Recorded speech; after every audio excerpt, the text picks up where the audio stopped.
Sore. Nah, sore. Assalamualaikum warahmatullahi wabarakatuh. Nah, selamat sore nih teman-teman semua. Jadi ini udah masuk bulan puasa hari ke-6 atau ke-7 ya sekarang. Semoga semua puasanya lancar. Bisa full 1 bulan puasanya sebulan ini ya. Tapi mungkin buat yang perempuan kita agak-agak susah buat full sebulan. Tapi insya Allah lancar terus ya. Kenalin, aku dengan Syabrina. Sore ini aku akan menjadi host dari IG Live edisi khusus Ramadan dengan nama Investasi Sabar, yaitu santai bareng selama Ramadan. Jadi di acara ini kita akan ngobrol santai nih, Trimegah, dengan narasumber yang berpengalaman sambil ngabuburit lah ya. Jadi di sini kita akan membahas tema-tema menarik seputar lifestyle, dan di sini juga akan dilengkapi dengan informasi reksadana yang insya Allah bisa ngebantu dan bermanfaat buat teman-teman semua. Nah, di kegiatan kali ini nih juga teman-teman bisa bertanya terkait topik yang sedang kita bahas. Dan tenang aja, ada hadiahnya di sini, yaitu unit penyertaan reksadana sebesar Rp250.000 untuk 5 orang pemenang yang pertanyaannya akan kita pilih dan kita jawab secara live ya di sini nanti. Nah, gimana caranya? Gampang. Nanti pertanyaannya kalian tulis saja di kolom Q&A box ya, yang ada di kanan bawah. Jangan di komen di Q&A box, oke? Nanti akan kita pilih dari situ dan kita akan jawab secara live. Nah, pemenangnya juga nanti akan kita umumin di story-nya trimegah.am besok. Jadi stay tune di sosial media kita supaya kalian bisa join acara-acaranya Trimegah ke depannya, oke? Nah, di investasi sabar yang kali ini nih perdana nih di bulan puasa, di sini kita mau ngebahas nih soal kalau puasa itu kan di bulan Ramadan kita diajarin sejak kecil ya, bertahap ya, lama-lama kita terbiasa nih puasa. Dan hal ini tuh kayaknya juga baik buat kita ajarkan tuh buat ke investasi gitu ya. Jadi kita mengenalkan investasi secara bertahap sejak dini, especially ke anak-anak kita ya, atau ke adik kita, ke ponakan kita. Nah, investasi sejak dini sendiri ini sebenarnya penting ya buat di masa mendatang, supaya anak-anak itu nanti bisa lebih bijaksana dalam mengelola dan mengatur keuangan mereka nih. Sama lah ya, kayak misalnya belajar puasa itu kan berproses ya. Kita nggak bisa puasa dari kecil tiba-tiba bisa langsung sampai maghrib gitu. Kita kan belajar dari mungkin zuhur dulu, terus nanti sampai asar, akhirnya sampai maghrib. Nah, sama nih investasi juga pasti belajar itu berproses, nggak bisa kita ucuk-ucuk langsung ngerti investasi. Nah, di sini nih kita mau belajar nih gimana sih caranya kita melatih anak sejak dini nih berproses biar lebih mengerti investasi. Karena kayaknya tuh mengajarkan anak hal-hal yang baik kayak gini tuh salah satu part sebagai seorang tua, rasa sayang kita gitu ya. Ya nggak sih Mbak, kayak kita pengen anak kita jadi lebih baik ke depannya, jadi kita pengen ngajarin hal yang lebih baik juga gitu kan. Nah, di acara sore ini kita kedatangan narasumber seorang super mom yang bersertifikat Certified Financial Planner, yang jelas berpengalaman ya sebagai ibu. Jadi paham banget nih soal investasi dan parenting. Halo Welcome Mbak Syabrina Anissa. dan teman-teman semua. Aku Sore, apa berpengalaman kabar sebagai ibu selama Mbak? 8 tahun saja. Belum lebih ya. Oke, lebih Aku baru berpengalaman aku 1,5 kalau gitu. tahun, masih newbie banget. Iya. Aduh Mbak, ini kesempatan yang luar biasa nih Mbak. Aku bisa belajar dari Mbak Anissa nih ya, salah satu expert parenting yang anak, yang jelas lebih expert dari aku yang baru 1,5 tahun ini.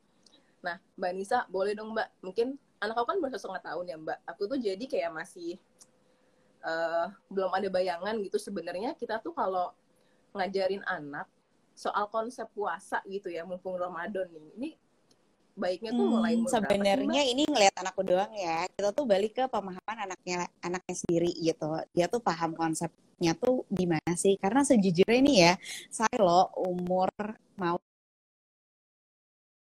dia tuh nggak paham loh konsep kenapa harus puasa tuh nggak sepenuhnya paham gitu. Pokoknya dia cuma ngikutin aja orang tuanya puasa, nggak makan seharian. ya udah gitu, dan dia juga merasa tidak masalah. Terus di teman-teman sekolahnya juga pada puasa, jadi ya udah aku juga puasa aja gitu, toh enak juga kan, nggak perlu makan gitu ya. Jadi berusaha dipakai penjelasan orang lain, apalagi kan kalau kita waktu kecil dijelasin adalah biar kamu berempati pada orang yang tidak bisa makan gitu ya, berempati pada orang-orang yang susah setiap harinya nggak bisa makan 3 kali sehari. Kalau aku waktu kecil iya aja ya, diomongin begitu gitu. Kalau anak zaman sekarang kan nggak bisa ya diomongin begitu, kayak kenapa, biar apa gitu kan, kita mampu juga, kenapa kita harus merasakannya dengan cara seperti itu, nggak masuk ternyata sama dia, bahkan di umurnya yang 8 tahun sekarang. Jadi lebih masuk ketika aku refleksi pada dirinya sendiri gitu. Iya, kamu kan sudah makan nih selama 11 bulan, capek banget loh perut kamu itu dipakai makan terus setiap hari. Jadi ada saat-saatnya beristirahat, aku bilang. Jadi sama seperti kita siang-siang bekerja, belajar, sekolah, malam-malam beristirahat. Perut juga sama, 1 bulan kita istirahatin dulu ya perutnya, biar nggak terlalu capek. Nah, diomongin kayak gitu dia masuk kayak, oh iya juga ya, emang perlu istirahat nih, perut dikasih makan terus gitu. Jadi menurut aku kalau anaknya udah paham pakai konsep beneran, puasa itu tentang empati, puasa itu tentang menahan diri gitu ya nggak apa-apa. Tapi kalau anakku kayak, enggak, kayaknya aku enggak mesti kayak gitu, kenapa ya aku harus kayak gitu, kayak menahan amarah, kayak aku bisa-bisa aja gitu. Anaknya kayak nggak masuk pakai si konsep menahan dirinya. Ya udah, yang penting dia paham aja sih kalau nggak makan minum, nggak marah-marah ya sampai maghrib gitu. Itu aja dulu sih kalau aku.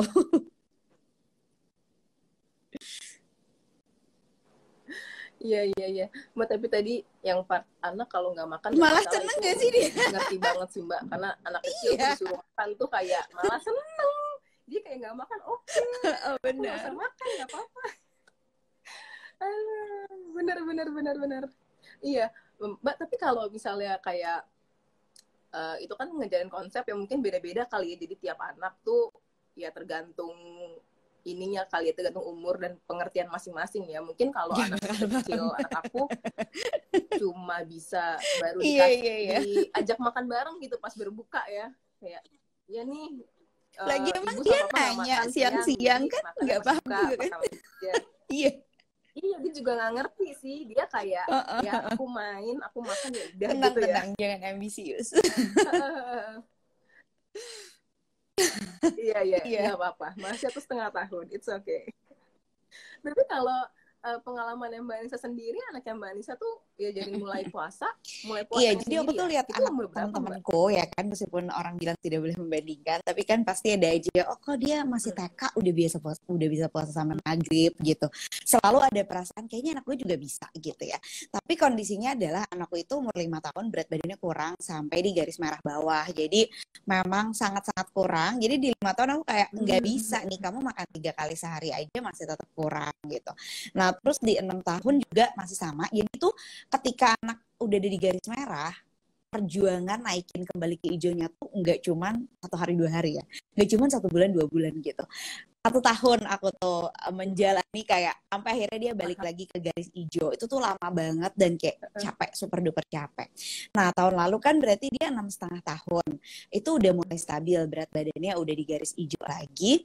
Terus aku cobain puasa, karena kan udah kelihatannya udah gede ya, kelas 1 SD gitu. Kayaknya kamu sudah bisa gitu. Terus 1 hari puasa, wow, terjun berat badannya kayak sekilo tuh hilang gitu ya. Hari kedua kayak nggak bisa nih kayak gini gitu. Kayak kemarin aku naikinnya aja tuh susah payah gitu. Jadi kalau teman-teman di sini kalau aku udah tahu mungkin inget aku mengeluhkan kayak gimana sih caranya anak bisa puasa tapi berat badannya nggak turun. Aku tuh pernah nanya gitu ke followers aku. Terus orang-orang pada bilang nggak bisa Kak. Oh nggak bisa ya. Jadi memang si anak ini belum bisa apa ya, kayaknya emang masih terlalu kecil untuk bisa tetap berenergi gitu loh, untuk bisa tetap ada berat badannya naik meskipun misalnya di buka puasa dia makannya jadi 2 kali tuh tetap nggak ngejar gitu. Jadi tahun lalu tuh aku give up ya udah kamu makan aja kayak biasa gitu kan. Dia cuman kenalin sahur, siang-siang makan, tapi habis itu ya biasa aja, snack sore tuh seperti biasa normal.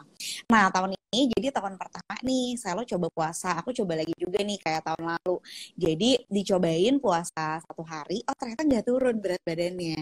Nah tapi kan kemarin tuh dia sekolahnya udah Alhamdulillah. offline ya, terus kayak capek banget kan. Aku aja event offline tuh capek banget Ah, ya, kayak migren gak iya, sih iya. nyampe rumah gitu, saking kita udah jarang banget keluar rumah gitu ya. Nah jadi dia tuh kebagian sekolah Senin Benar, Selasa benar, benar. Rabu. Jadi di Senin Selasa Rabu dia jam 12 siang makan buka puasa, habis itu puasa lagi gitu ya, kayak kita waktu kecil lah, puasa setengah hari gitu. Nah tapi ternyata pas Kamis Jumat kan dia nggak sekolah Iya, benar. offline, dia sekolahnya online. Ternyata pas hari Kamis kemarin itu nggak sekolah, bisa dia sampai jam 4 puasanya. Jadi nggak berbuka. Oh kayak ternyata kemarin emang lemes Oh, aja oke. kali ya kamu sekolah Mm-mm. gitu. Dan hari ini sampai jam segini Capek. dia belum buka puasa sama sekali. Semoga bisa sampai maghrib gitu. Wah, top, top, top. Bener-bener. Tapi juga aku juga zaman sekolah gitu sih. Kayak sampai rumah, SD nih, Ya udahlah sampai ya. rumah, makan siang, lanjut lagi nanti Capek. sampai maghrib. Iya. Dulu aku juga berhasil puasa sampai Ada maghrib tuh pressure gara-gara ya, ikut pesantren, Mbak. pressure dari Terus kan teman-teman. nginep kan kalau pesantren. Terus malu. Mm-mm. Malu dong kalau misalnya kita nggak sampai maghrib. Akhirnya alhamdulillah berhasil sampai maghrib Iya, kalau aku sih karena kayak kelas 3 SD deh. pesantren Baru kayak full banget berfaedah yang jadi. bisa sampai maghrib dari awal sampai akhir gitu. Yang nggak ada Bener. bolong-bolongnya. Iya, aku juga.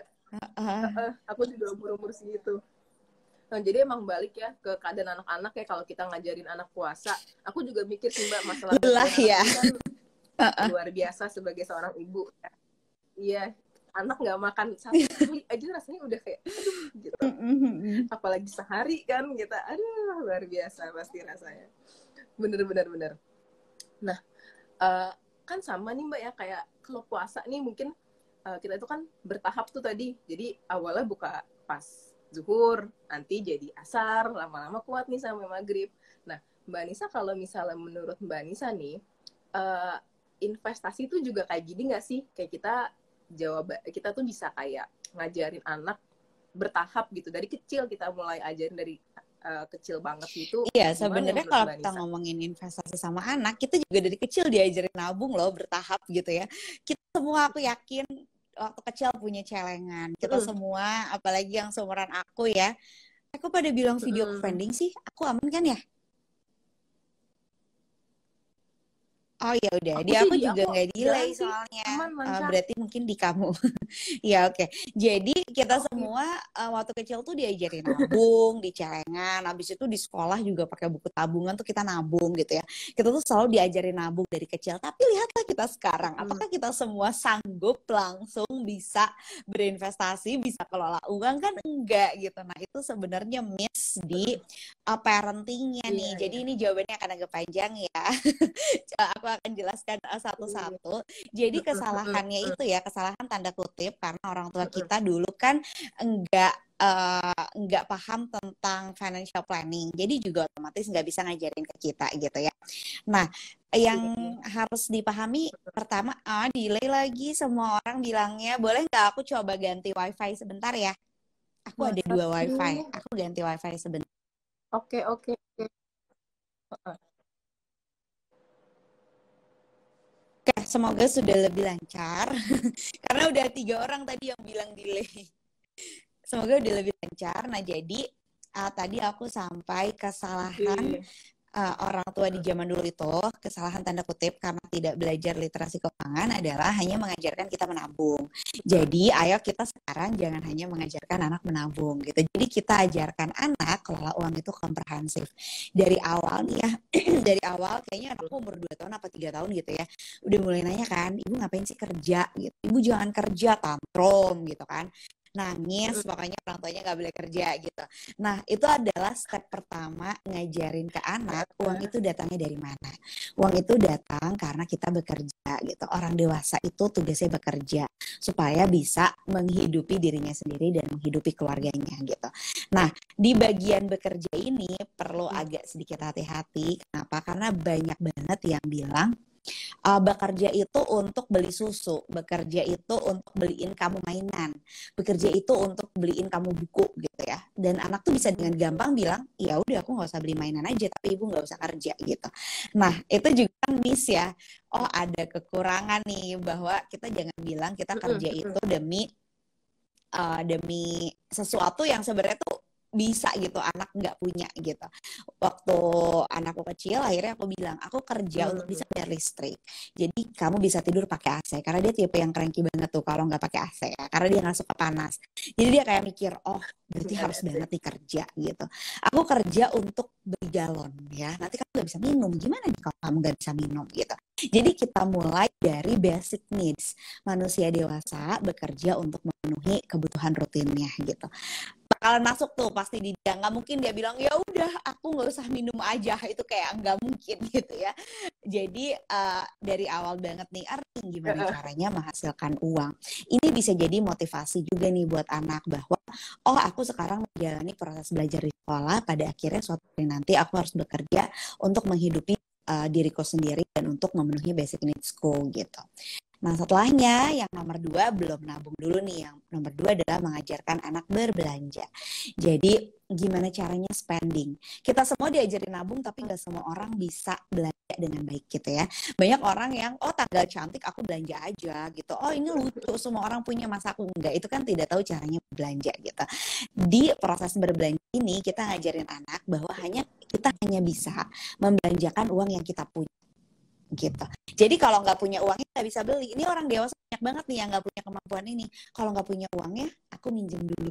Kalau nggak punya uangnya, pakai kartu kredit aja, gitu ya. Kita nggak punya batasan-batasan ini gitu. Makanya ngajarin berbelanja ini sangat krusial ya.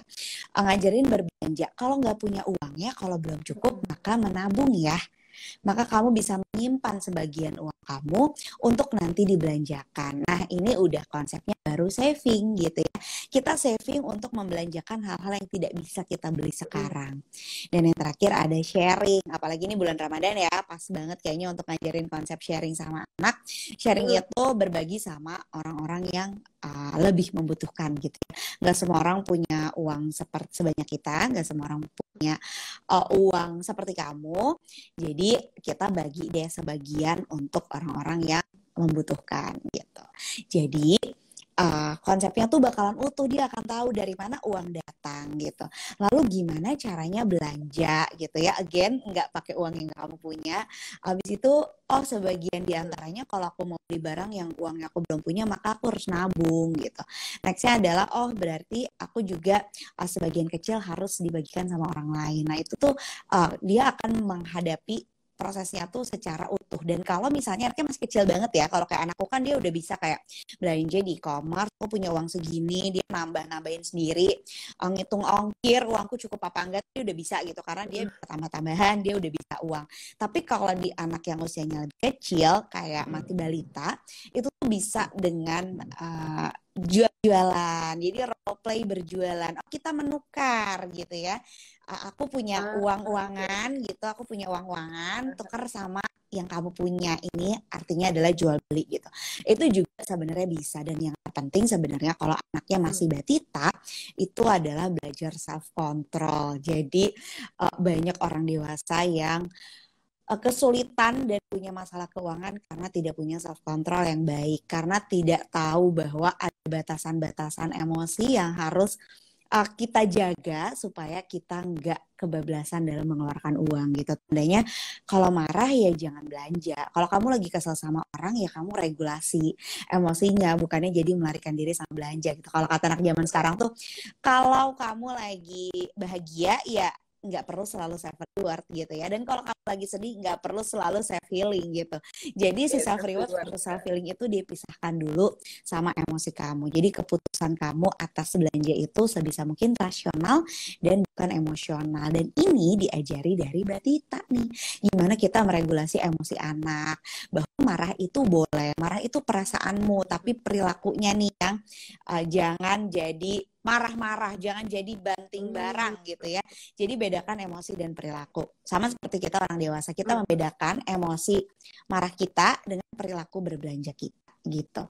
Itu PR kalau masih kecil.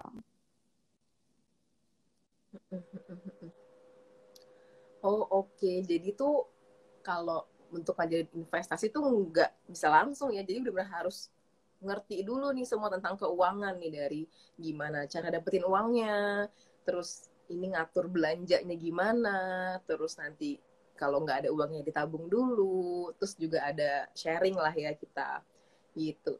Nah, eh, kalau misalnya kayak gitu ya Mbak, eh, kalau Mbak Nisa sendiri cara ngajarin anak buat belajar nabungnya gitu Iya, jadi kalau gimana Mbak anaknya masih contohnya? kecil repot banget karena dia aja nggak paham uang itu berapa, uang itu apa, dan kalaupun dia titip sama kita untuk ditabung tuh dia nggak inget gitu ya, karena masih terlalu kecil, nggak paham konsep uang, nggak paham konsep tambah-tambahan gitu.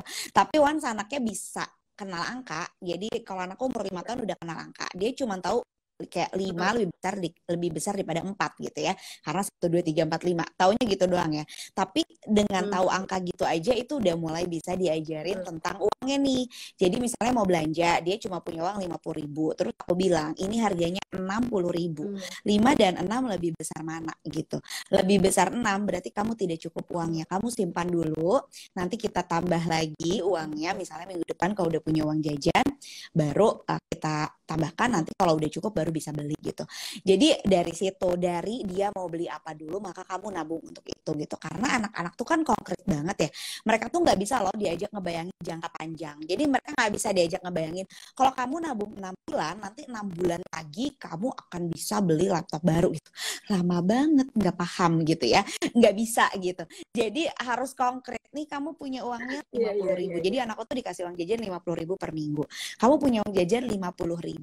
Kamu mau beli apa? Kamu hitung dulu sekarang. Kamu harus nabung berapa lama? Nanti dia ngitung kan satu-satu tambah-tambahan gitu. Oh, aku mau beli mainan 200.000. Aku harus dapat uang jajan selama 4 minggu. Nah, itu tuh dia aja tuh blur, 4 minggu berapa lama tuh blur ya. Jadi dia tuh pasang kalender. Jadi dia di minggu keempat tuh dia bikin reminder sendiri, di sini uang akan cukup gitu. Nah, itu proses nabungnya tuh memang benar-benar harus disesuaikan sama si usia anak ini, karena nggak bisa kayak kita gitu. Kita kan bisa gampang, oh 5 tahun lagi aku mau beli rumah kedua, tandanya aku harus nabung sekian per bulan, tuh nggak bisa. Anak-anak tuh nggak bisa kayak gitu. Jadi ngajarinnya adalah dengan cara yang konkret gitu ya. Kelihatan nominalnya berapa, besar kecilnya berapa, kalau ditambah jadi berapa, kayak gitu. Tapi kalau misalnya mau cuma habitnya aja, nggak apa-apa sih. Misalnya masukin ke celengan gitu, nggak apa-apa.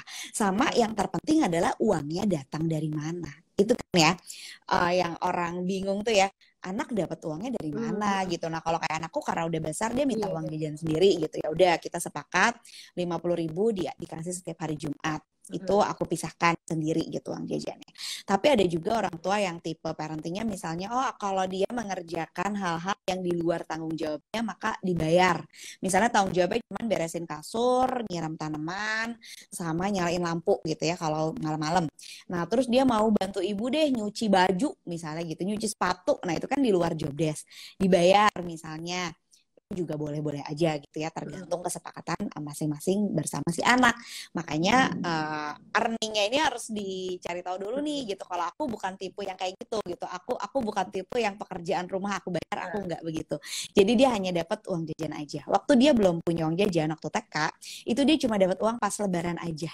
Jadi benar-benar dia tuh treasure it so much karena aku hanya dapat uang 1 tahun sekali, dan aku harus belanjakan dengan baik gitu, dan bisa mungkin tuh bersisa. Jadi dia tuh udah mikir bahwa aku harus menunggu waktu yang sangat lama lagi untuk dapat uang, makanya aku harus jaga ini baik-baik gitu. Nah, kalau anak-anak yang udah biasa pembicaraan tentang uang di rumahnya seperti ini, dia akan paham bahwa ini uangku akan aku simpan karena kalau aku mau lagi nanti akan aku pakai uang ini gitu. Dia juga jadi suka nanya, kalau sebulan habis lebaran gitu dia masih suka nanya, kalau aku pingin ini itu aku belinya pakai uangku atau pakai uang ibu gitu. Dia kayak, ini uangku, aku harus jaga dengan baik tuh, ada sense itunya gitu. Tapi semakin besar anaknya bisa dikasih uang jajan, aturnya jadi pengelolaan Oke, uang oke. jajan itu sih, gimana uang jajan itu bisa ditabung, bisa dibelanjakan sesuai hati kamu, asalkan kamu punya uangnya gitu. Oh gitu. Enak sih ya kalau misalnya udah ngerti angka, apalagi ya anaknya tuh jadinya lebih gampang gitu diajarinnya ya. Nah, Tapi kan tadi kan, nah earnings nih udah nih anaknya dapat uang dari mana sih? Ya bisa dari uang jajan atau misalnya ngerjain pekerjaan rumah atau THR gitu kan. Nah terus mungkin kita moving on ke masalah spendingnya nih, belanjanya nih Mbak Anissa. Kalau misalnya anaknya maunya beli mainan aja, Nah, nah iya. itu gimana tuh? Ini aku ya, tapi ya, Ya, jadi mungkin gimana? akan berbeda sama kamu. Tapi kalau aku tuh menyerahkan uang anakku adalah uang anakku gitu. Jadi ketika uang ini sudah berpindah jadi uang anakku, itu adalah hak dia mau beli apa sepenuhnya gitu. Karena banyak banget hal-hal yang Oke. kita anggap enggak penting, ternyata menurut dia penting gitu ya. Penting itu kan menurut siapa akan berbeda-beda ya. Jangan kan sama anak nih, suami dan istri aja tuh pentingnya beda-beda gitu ya. Hmm. Aku bilang, lipstik ini penting banget buat aku. Suamiku kayak lipstik kamu warnanya sama semua gitu. Jadi jadi gimana kan? Sorry sebentar nih katanya masih pada delay. Hmm, Oke, Mbak Anissa udah udah ada jawab. kah? Iya, di aku udah. Di kamu selalu udah. Sudah jelas. Sudah jelas di aku. Oke, sebentar nih orang-orang biasanya kan agak delay ya. Jadi mungkin Hmm. belum pada ini lagi, belum pada. Nah, lancar nih katanya manajerku nih. Oke. Udah tuh, dia muncul. Semoga Oke. lancar ya. Harusnya sih lancar, Oke. aku jarang banget soalnya bermasalah kayak gini-gini. Oke, jadi tadi sampai kita tuh kalau uangnya udah punya anak, jangan kita atur-aturin gitu. Karena ibu-ibu tuh biasanya kayak, jangan beli ini dong kak, nggak penting gitu. Jangan beli ini dong, masa beli mainan mulu gitu ya. Lah, padahal kan ya uang dia gitu ya. Kenapa kita yang atur? Justru itu adalah titik di mana dia mengelola keuangan pertama kali gitu. Jadi aku tuh diam aja karena dia udah bisa baca, dia bisa baca deskripsi, dia bisa nyari ongkir sendiri gitu ya. Aku tuh nggak pernah ikut campur sama sekali. Dia pernah kena batunya satu kali karena tidak baca deskripsi dengan baik gitu. Jadi dia maunya tuh si jenis mainannya yang mana gitu ya, tapi ternyata yang datang salah gitu, yang datang beda dari yang dia mau. Terus dia kayak harusnya bukan yang ini gitu kan, uangku udah habis tapi aku salah beli gitu. Nah ya udah, makanya itu adalah pelajaran berbelanja pertama kali, makanya jangan diganggu dan jangan terlalu banyak diintervensi. Kalau aku, hal teraneh yang pernah anakku beli nih ya adalah kursi baso. Kayak aneh banget gitu ya. Jadi dulu di rumahku tuh kursinya tuh plastik semua, modelnya tuh kursi IKEA yang uh, memang plastik dan gak bisa diberdiriin. Jadi dia tuh pingin bisa berdiri di atas kursinya gitu. Terus dia bilang gini, ibu aku kan masih punya uang, boleh nggak kalau aku beli kursi? Beli kursi gitu kan. Iya, aku mau beli kursi besi. Jadi dia beli, pilih sendiri, dia buka marketplace, dia pilih kursi besi yang memang dudukannya dari besi dan ininya dari besi, itu bener-bener kursi di tukang bakso gitu ya. Warnanya biru pula gitu. Terus ya udah, tapi dia happy mengeluarkan uangnya dan kayak akhirnya aku punya kursi dan bisa aku berdiriin gitu. Sampai sekarang itu kursinya ada. Aku pakai buat dudukan pot bunga karena ya dia udah nggak pingin lagi, itu kan udah waktu umur 5 tahun. Jadi kadang-kadang memang permintaan anaknya tuh aneh gitu, keinginan anaknya tuh kita kayak nggak penting gitu. Tapi ya again, kita nggak cuma ngajarin anak untuk nabung, kita ngajarin anak untuk kelola uangnya sendiri, belajar berbelanja dengan baik itu kayak gimana, dan belajar mengeluarkan uang yang sepenuhnya yang dia punya gitu. Oke. Tapi gimana ya, Mbak? Lucu sih belanja kursi, lucu sih. Kayak kepikiran gitu ya mau belanja kursi. Tapi Mbak, kayak misalnya nih ya, kadang aja kita itu kan belanja itu bisa impulsif gitu. Misalnya kita lagi ke supermarket, minimarket, tadinya mau beli sabun doang, lihat snack, jadinya kita belanja banyak banget, jadi belanja snack gitu kan, padahal nggak butuh gitu. Ya oke, kalau ada uangnya mungkin nggak masalah ya, cuma kan kadang kita budgetnya agak tight gitu, nggak bisa nih belanja sembarangan. Nah kayaknya kalau kayak gini kan udah masalah sebenarnya keinginan sama kebutuhan kan. Nah itu gimana tuh Mbak Nisa kalau misalnya cara ngelatih anak supaya paham keinginan kebutuhan, karena kan tadi kayak Mbak Anissa kan mungkin ya udahlah aku ikut campur, kamu mau belanja apa terserah gitu. Cuma gimana nih menanamkan ke anak kalau kamu bener-bener butuh nggak sih itu gitu, apa kamu pengen doang. Kita kan harus mengutamakan yang kebutuhan kan soalnya. Kalau kayak gitu gimana Mbak? Kalau aku enggak, jadi ada orang-orang yang bahkan nggak ngajarin uang sama sekali ke anak gitu ya, karena ya udah anak kecil nggak usah tahu deh soal ini gitu, kasihan masa dari kecil udah dibebankan sama si kebutuhan itu tadi gitu. Nah kalau aku modelnya adalah nggak apa-apa toh uang yang aku kasih juga nggak gitu gede gitu ya, sepengen-pengennya dia sesuatu. Kalau dia pengen beli barang yang harganya 300.000 gitu juga dia nabungnya lumayan lama gitu ya. Jadi kalau aku memang nggak membedakan si needs versus want selama itu pakai uang dia. Jadi uang dia tuh tetap haknya dia gitu. Yang ditekankan, yang aku tekankan itu justru adalah si self controlnya ini nih, gimana caranya kalau memang uang kamu belum cukup ya kamu harus sabar gitu. Nggak ada yang bakalan tiba-tiba ngasih kamu uang di awal gitu, dan itu susah gitu. Kenapa orang dewasa nggak bisa membedakan needs versus wants adalah karena dia nggak punya self control yang baik gitu kan. Pada akhirnya kita beli sesuatu semua yang kita inginkan karena kita nggak bisa ngontrol diri kita gitu. Ketika kita bisa ngontrol diri kita dengan baik, kita akan jadi pikir dua kali nih, apakah aku perlu atau apakah aku lapar mata doang, atau apakah aku lapar beneran. Biasanya kan kita kalau belanja lapar tuh jadinya kalap gitu ya, segala dibeli gitu. Belanja bulanan sambil lapar tuh nggak sehat banget lah gitu. Nah itu yang pertama. Yang kedua adalah aku percaya anak yang kebutuhan fisik, mental, emosionalnya dipenuhi di rumah gitu ya, dia sebenarnya nggak pingin segala macam. Maksudnya dia nggak pingin hal-hal yang di luar nalar gitu kan. Suka ada anak, aku pernah dicurhatin sama ibu-ibu, anaknya umur 4 tahun apa, dia suka jalan sendiri ke warung, padahal nggak punya uang, jalan sendiri ke warung dan bilang, aku mau ini, mau ini, mau ini, nanti ibuku yang bayar ya gitu. Kenapa anak umur 4 tahun bisa berbelanja sendiri tanpa bahkan dia nggak ngerti konsep uang gitu ya, dan bilang ibunya yang bayar gitu. Nah menurut aku, dan aku juga ada kelas tentang ini, tentang anak, uang, dan self control, judulnya bersama psikolog. Itu kemungkinan besar adalah ada kebutuhan fisik atau kebutuhan mental atau kebutuhan emosional dia yang tidak terpenuhi gitu. Jadi kalau kata psikolognya anak itu adalah anak itu cuma perlu disayang-sayang ya. Jadi selama fisiknya terpenuhi ya, makannya sehat, makannya bergizi, dia bergerak, dia nggak diem terus main game gitu ya. Dan satu lagi dia disayang-sayang, kebutuhan emosionalnya terpenuhi, dipeluk-peluk, dipuji, divalidasi emosinya, itu biasanya anak-anak yang kayak gitu nggak minta macem-macem. Jadi nggak bakalan tuh tiba-tiba anak umur 5 tahun ke mall masih tantrum untuk minta mainan, itu enggak gitu.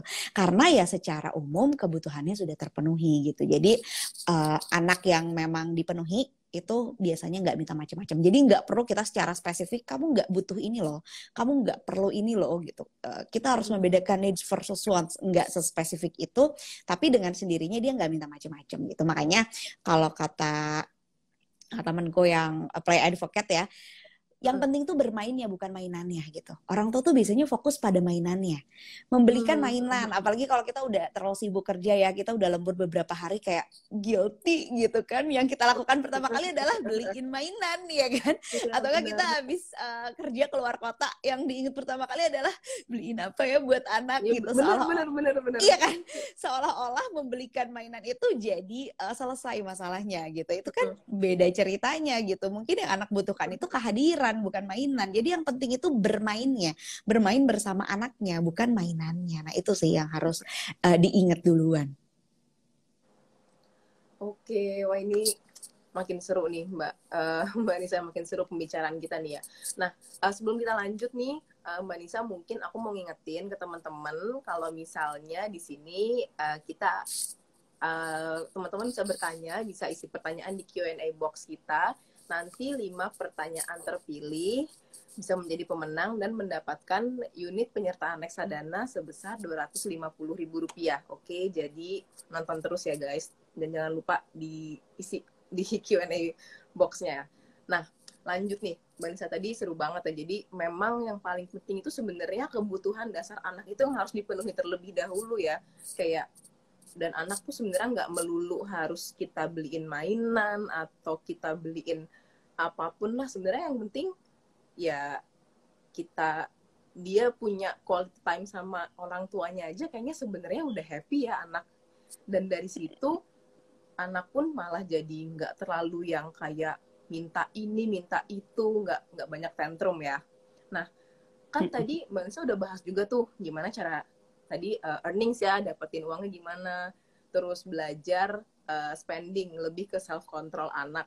Jadi gimana supaya dia tuh nggak yang kayak mau belanja pokoknya uangnya pokoknya aku harus semua habis, harus yang kayak mau barang ini kalau nggak dikasih marah gitu.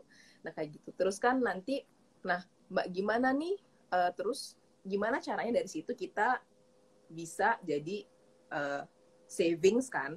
Nah terus ke savings ini nanti mungkin jadi investasi tuh belajarnya, bisa dikembangkan tuh. Nah kalau Mbak Nisa sendiri kenal investasi itu sejak kapan sih, dan kayak udah berusaha mengenalkan ke anak belum sih Mbak, atau mungkin ada plan nanti aku ngenalin ke anak gimana ya caranya tentang investasi kayak gitu. Tadi sekilas soal tantrum ya, sebenarnya itu dulu pengen aku bahas.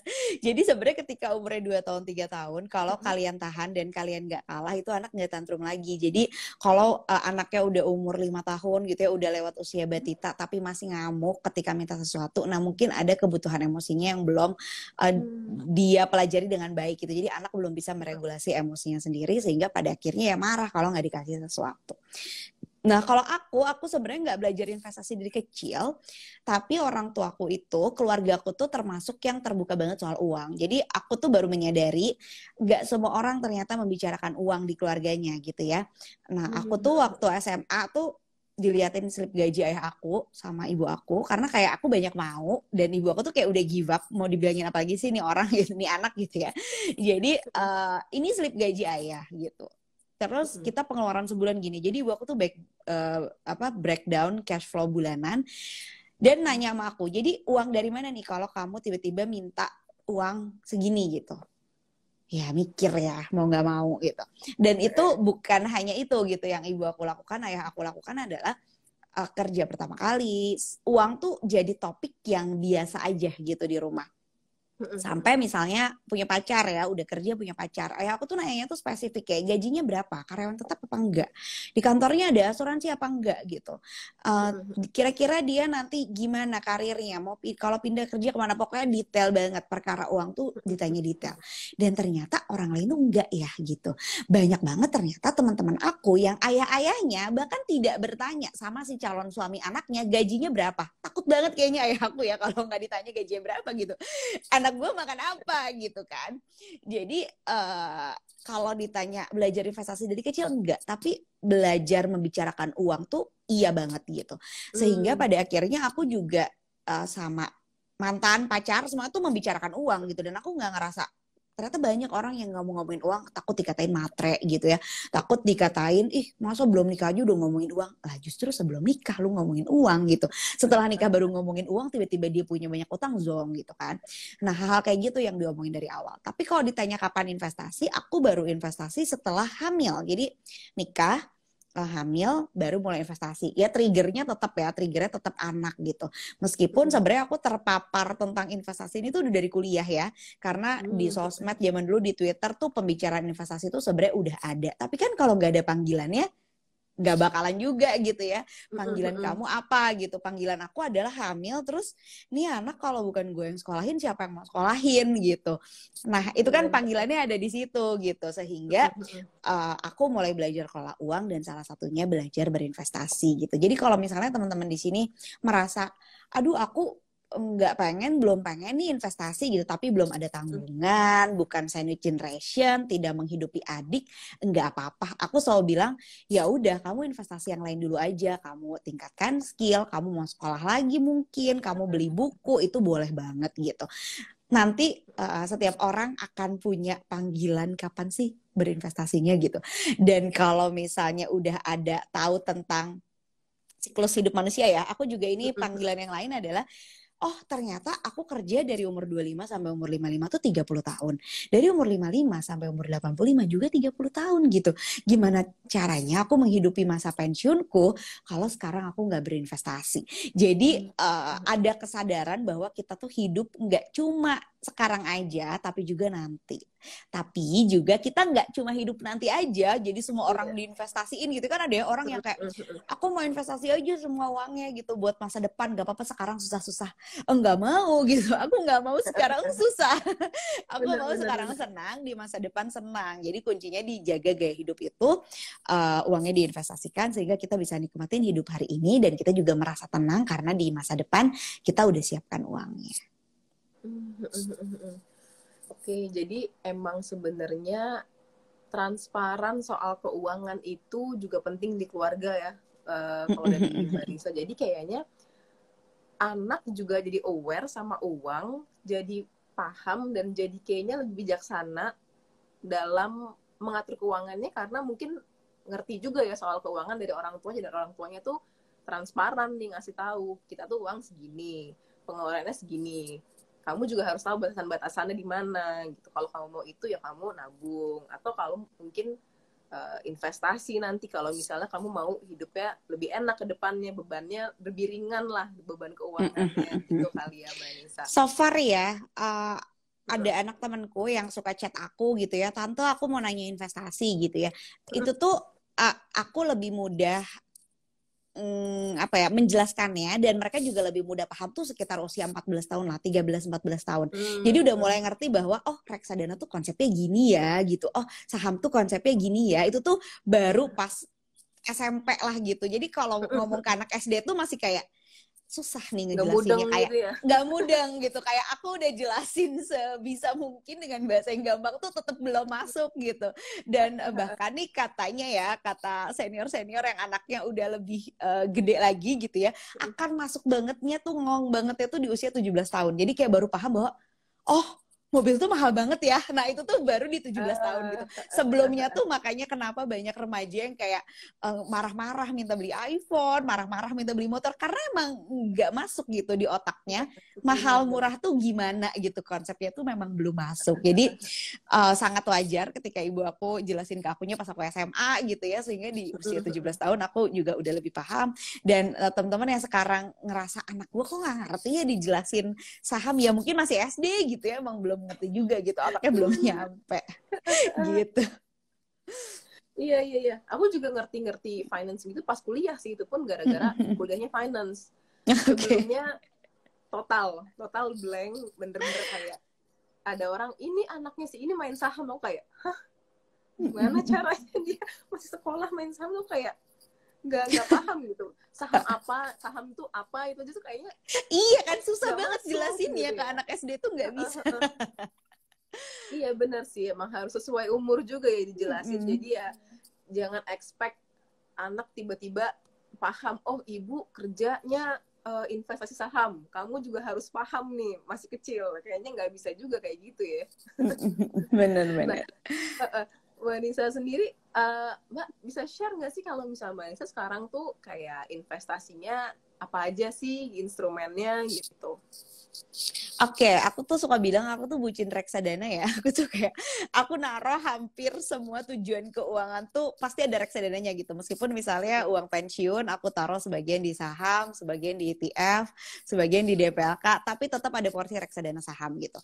Jadi banyak banget yang aku taruh di reksadana. Uang sekolah anak, sampai perkara uang kontrakan rumah tahun depan tuh aku taruhnya di reksadana pasar uang. Dan itu tuh cuannya lumayan banget ya.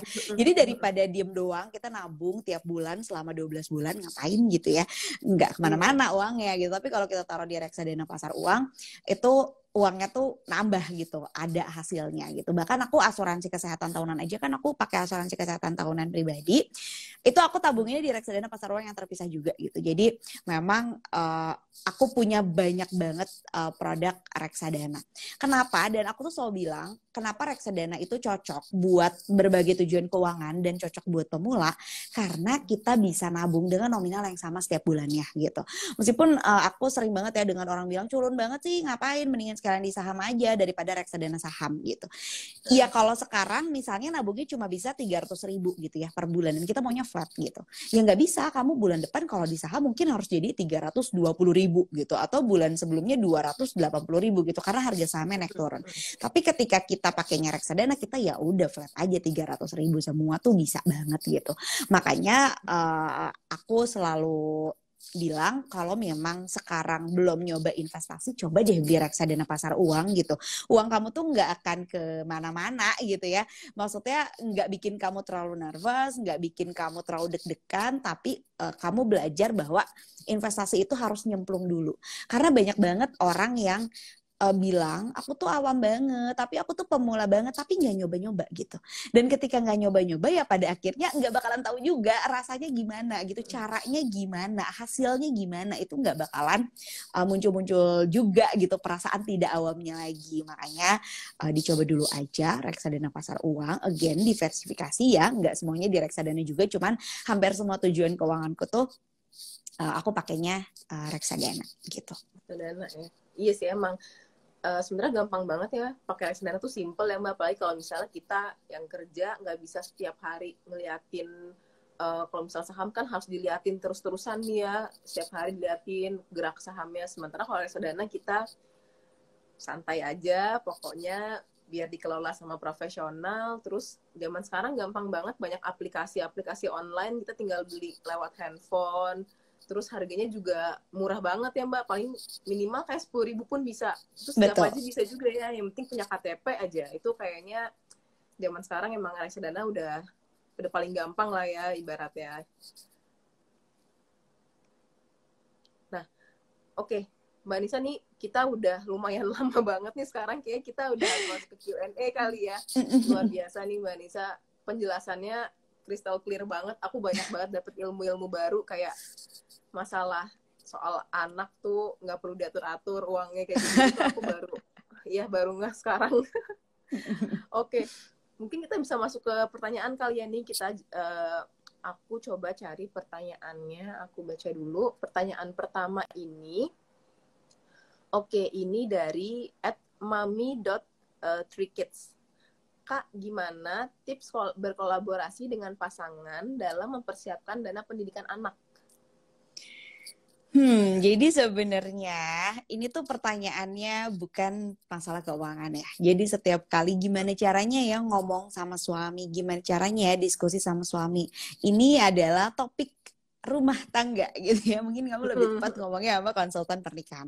Tapi begini, ketika kamu menikah, kamulah yang paling tahu kapan suami kamu enak diajak diskusi ya. Ada tipe-tipe suami yang enak diajak diskusi kalau lagi makan. Ada tipe suami yang kalau lagi makan nggak mau diajak ngomong yang serius-serius gitu. Ada tipenya yang mau diajak diskusi kalau sebelum tidur, pillow talk gitu. Atau kayak suamiku dulu waktu zaman masih kerja, nggak pandemi tuh dia suka banget kalau lagi macet tuh nelfon aku. Karena kan bosan banget ya macet ya. Jadi sambil nelfon. Nah ada yang kayak gitu. Jadi beda-beda dan kamulah yang paling tahu kapan momen yang pas untuk ngobrol sama suami kamu gitu. Dan kalau dana pendidikan tuh biasanya konfliknya ada pada si suami-suami ini merasa aku juga dulu sekolahnya biasa-biasa aja tapi sekarang baik-baik aja gitu ya. Nah, jadi kalau ngobrol sama suami, coba deh pengalaman dan perasaannya kita abaikan dulu gitu ya. Kita jangan ngomongin pengalaman, kita nggak ngomongin perasaan, kita ngomongin data dulu aja deh.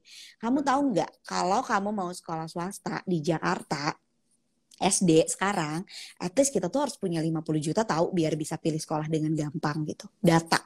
Ya, emang sekolahnya kayak gimana? Iya, sekolah zaman sekarang itu ternyata kurikulumnya begini, pendekatannya begini, satu kelas hanya ada sekian orang gitu. Bener-bener kita ngomonginnya fakta gitu ya. Jadi kalau kita ngomonginnya, iya tapi soalnya aku pengennya anak aku, itu kan udah perasaan tuh biasanya agak susah tuh ngomongnya gitu. Tapi ketika kita ngomongnya pakai kayak gitu, jadi mikir kan dia, oh ya 50 juta mahal banget gitu, nggak ada yang lebih murah. Ya ada sih ini, tapi kalau yang lebih murah, misalnya fasilitasnya beda, gedungnya beda, nggak ada kolam renang, misalnya kita omonginnya sih fakta-fakta lagi itu tadi. Nah, begitu udah kelihatan, baru deh kita bakal bisa nanya sama dia. Jadi gimana nih kita ngumpulin uang misalnya 50 juta dalam 6 tahun misalnya karena anaknya umurnya 1 tahun misalnya gitu.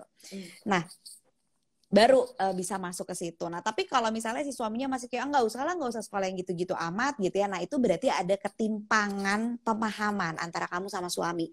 Ketimpangan pemahamannya dulu nih yang kita lurusin sama-sama. Jadi ketimpangannya dulu yang diseimbangkan. Mungkin kamu terlalu banyak belajar di webinar, ikutan kelas, ada WhatsApp grup ibu-ibu. Jadi pengetahuan kamu tuh banyak banget gitu. Sementara nih suami-suami ini nggak ada ya. Dia nggak belajar dari webinar parenting, dia nggak punya grup ayah-ayah gitu. Sehingga pengetahuannya juga terbatas.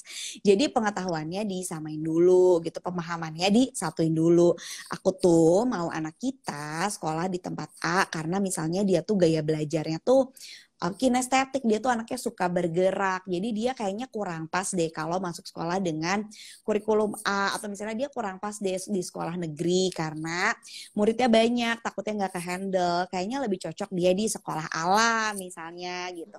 Jadi di apa ya, disatuin dulu nih prinsipnya gitu, karena nggak bisa ya kalau nggak sepaham, nggak bisa juga kita ngumpulin dana pendidikannya gitu, karena gimana caranya kamu dari berbagai tujuan keuangan keluarga, dana pendidikan dan dana pensiun itu harus dikumpulkan bersama gitu. Misalnya kalau liburan ya, kayak suamiku tuh nggak gitu suka liburan, tapi aku suka banget liburan. Ya udah, akhirnya dia membebaskan aku liburan dengan teman-temanku. Artinya ada tujuan keuangan liburan yang untukku sendiri gitu.